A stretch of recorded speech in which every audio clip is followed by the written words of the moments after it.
She could deliver your first grandchild. He could hire your niece at a new startup. He could keep you cheering all March long. She could design the shuttle that makes you want to fly. Upstate children, our children, are full of potential and dreams. We want them to achieve that potential and make a difference here at home, across our state, and throughout the world.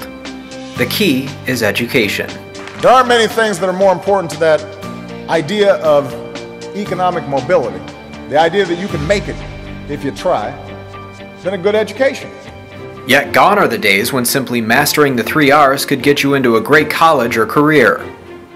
Today, students need to challenge themselves creatively and be critical thinkers, good communicators, and innovative problem solvers if they hope to compete for the best schools and jobs.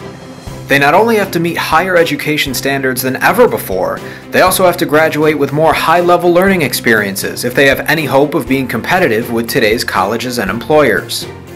That's why cuts to education funding over the last 5 years through the gap elimination adjustment are so hard for our children to bear.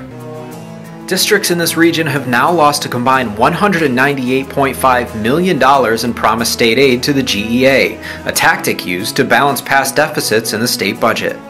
In some cases, quality educational programs have been systematically dismantled. Opportunities for students, our children, our community, have been lost. Not every district in our region is on the brink of disaster, but the reality is there are some that have already been crippled by this continuous loss of state aid, and many other districts, suburban, urban, and rural alike, are following close behind. And despite talk of a projected state budget surplus of $6.2 billion next year, there is no end to the GEA in sight. Making matters worse, a national report card on school funding in all 50 states gave New York high marks for funding adequacy and statewide effort, but it earned a grade of F for funding distribution.